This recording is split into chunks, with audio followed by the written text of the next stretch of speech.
teman-teman semuanya. Di edisi Belajar Hubungan Internasional kali ini, kita akan belajar mengenai organisasi internasional. Dari sesi kali ini, teman-teman akan mengenal organisasi internasional, jenis-jenis organisasi internasional, fungsi organisasi internasional, dan kita juga akan membahas 3 organisasi internasional yang ada di dunia. Nah, menarik banget nih pembahasannya. Jadi, tonton video ini sampai selesai ya. Mungkin untuk pembukaan, kita cari tahu dulu kira-kira apa sih organisasi internasional itu? Nah, terdapat beberapa istilah yang membedakan organisasi internasional. Ada IGO, ada INGO, dan ada organisasi regional. Nah, IGO atau International Governmental Organization adalah organisasi internasional yang anggotanya adalah negara. Contohnya adalah PBB atau Perserikatan Bangsa-Bangsa dan juga WTO atau Organisasi Perdagangan Internasional. Kemudian ada juga INGO atau International Non-Governmental Organization, yaitu organisasi yang anggotanya bukanlah negara, melainkan individu atau swasta. Contohnya adalah Greenpeace. Nah, kemudian ada organisasi regional. Organisasi regional ini adalah organisasi yang terbentuk berdasarkan kedekatan posisi geografis suatu negara. Contohnya adalah ASEAN dan juga Uni Eropa. Nah, setelah teman-teman memahami apa itu organisasi internasional dan juga istilah-istilah berbeda yang menjelaskan mengenai organisasi internasional, kita dapat lanjut ke pembahasan mengenai fungsi dari organisasi internasional. Terdapat 3 fungsi organisasi internasional. Pertama, informational functions. Informational functions maksudnya organisasi internasional itu berfungsi sebagai wadah informasi, mengumpulkan data, dan juga melakukan analisa data. Kemudian, fungsi yang kedua yaitu normative functions.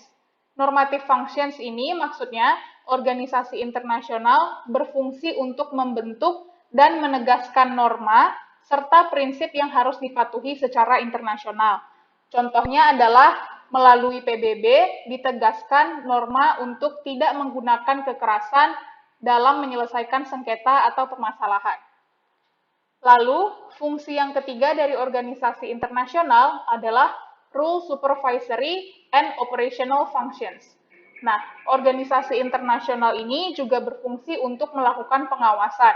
Sebagai contohnya, organisasi internasional dapat melakukan pengawasan terhadap anggota-anggotanya, contohnya dalam bidang persenjataan.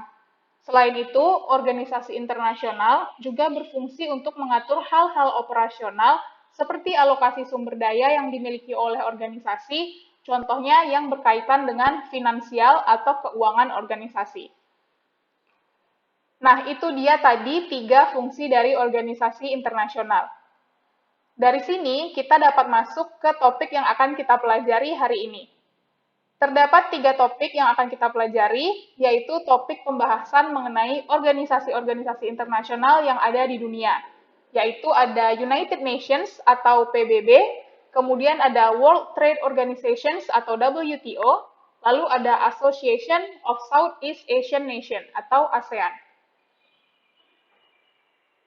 Pertama, kita akan membahas mengenai United Nations atau Perserikatan Bangsa-Bangsa. United Nations atau Perserikatan Bangsa-Bangsa adalah organisasi internasional yang dibentuk pada tahun 1945, di mana PBB ini menjadi forum bagi negara-negara di dunia untuk berkumpul dan mendiskusikan berbagai masalah yang terjadi di dunia, serta mencari dan menemukan solusi bersama-sama. Mari kita lihat sejarah dari terbentuknya PBB. Nah, pembentukan PBB atau Perserikatan Bangsa-Bangsa itu diawali dengan 7 pertemuan penting. Ketujuh pertemuan tersebut dikenal dengan pertama, Declaration of St. James's Palace, yang kedua, Atlantic Charter, ketiga, Moscow Declaration, keempat, Tehran Conference, kelima, Dumbarton Oaks Conference, keenam, Yalta Conference, dan terakhir atau ketujuh adalah San Francisco Conference. San Francisco Conference ini adalah konferensi terbesar dan terpenting Karena dari San Francisco Conference dihasilkan United Nations Charter atau Piagam PBB yang mengukuhkan terbentuknya PBB.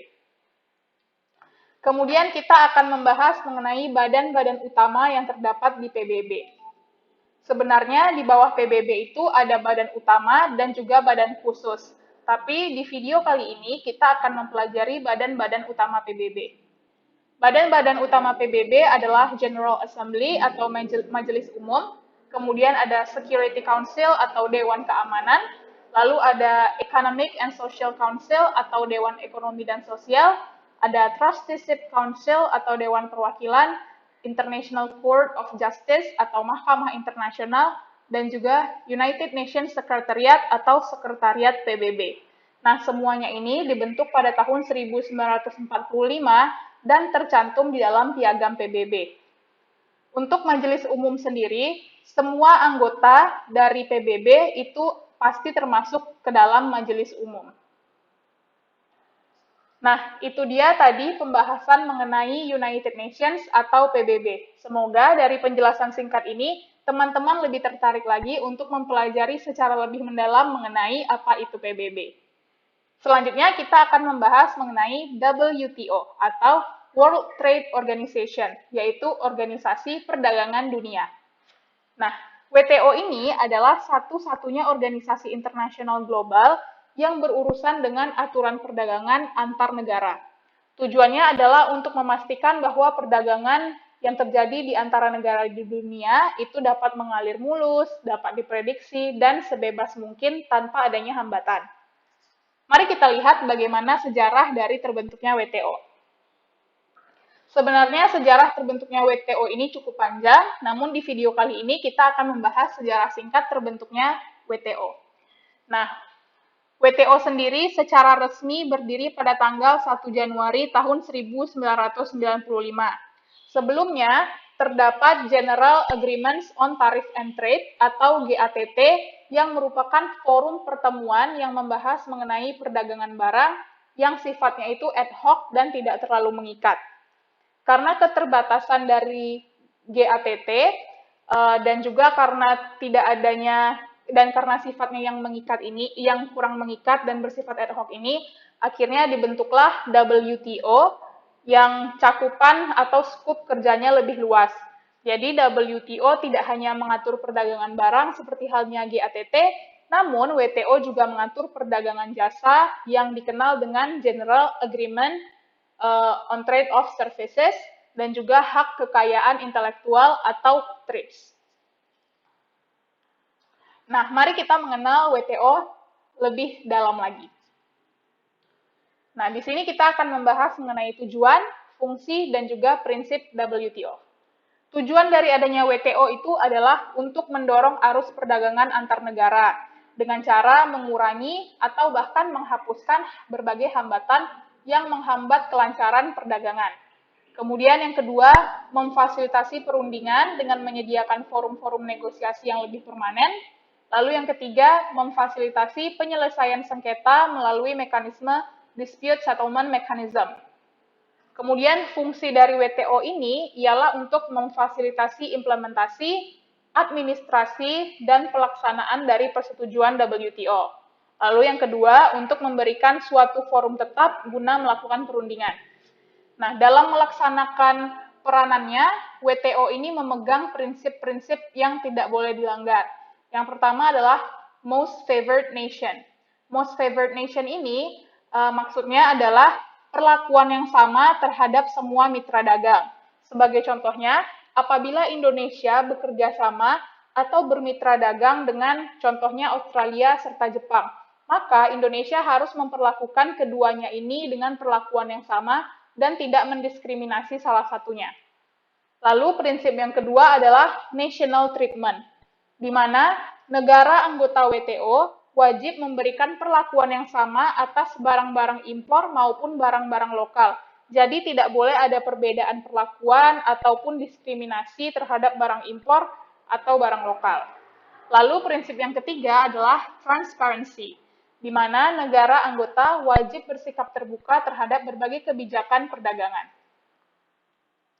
Nah, itu dia tadi penjelasan singkat mengenai WTO. Semoga dari penjelasan singkat ini teman-teman lebih tertarik lagi untuk mendalami mengenai isu-isu perdagangan internasional dan juga mengenai WTO.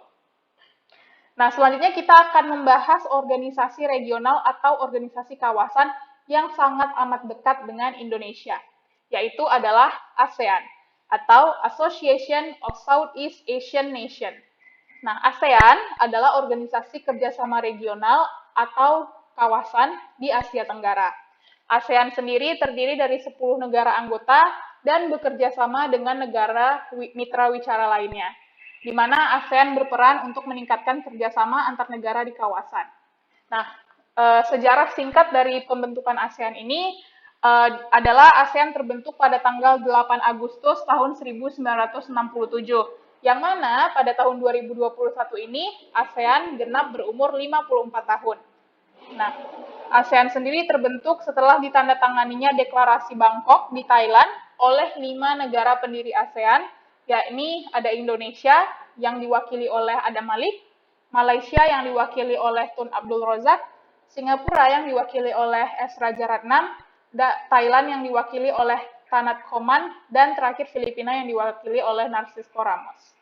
Nah, meskipun awalnya ASEAN ini hanya dibentuk oleh 5 negara, namun saat ini terdapat 10 negara anggota ASEAN, yang mana ada Brunei Darussalam yang bergabung pada 7 Januari tahun 84, Vietnam yang bergabung pada tanggal 28 Juli tahun 1995, Laos dan Myanmar yang bergabung pada 23 Juli tahun 1997, dan disusul oleh Kamboja yang bergabung pada tanggal 30 April tahun 1999. Nah, saat ini ASEAN memiliki moto One Vision, One Identity, One Community. Nah, itu dia tadi sejarah dari terbentuknya ASEAN. Mari kita mengenal ASEAN secara lebih dekat. Nah, dalam menjalankan peran dan fungsinya, ASEAN memegang prinsip ASEAN Way. ASEAN Way ini berfungsi sebagai cara untuk mendekati permasalahan dan mencegah konflik, yakni dengan prinsip posisi yang sederajat, tidak menggunakan kekerasan, manajemen dan pengurangan konflik, serta mengutamakan negosiasi dan penerapan konsensus. Lalu kemudian yang kedua, ASEAN terdiri dari 3 pilar kerjasama, yakni ada pilar politik dan keamanan, yang biasanya membahas mengenai aspek-aspek keamanan, kemudian pilar ekonomi, dan juga pilar sosial budaya. Nah, setiap tahunnya, ketua atau chairman ASEAN ini akan berganti sesuai dengan urutan abjad dari nama resmi negara-negara anggota. Contohnya pada tahun 2020, chairman ASEAN itu adalah Vietnam. Dan V adalah abjad terakhir dari negara anggota ASEAN. Sehingga pada tahun 2021, chairmanship atau ketua ASEAN berganti ke Brunei Darussalam, abjadnya dimulai kembali dari awal, yaitu abjad B, Brunei Darussalam. Nah, kemudian negara anggota yang menjadi ketua akan memimpin konferensi tingkat tinggi ASEAN dan konferensi tingkat tinggi terkait. Juga memimpin Dewan Koordinasi ASEAN, 3 Dewan Komunitas ASEAN, Badan Menteri Sektoral ASEAN, dan juga memimpin Komite Perwakilan Hitap.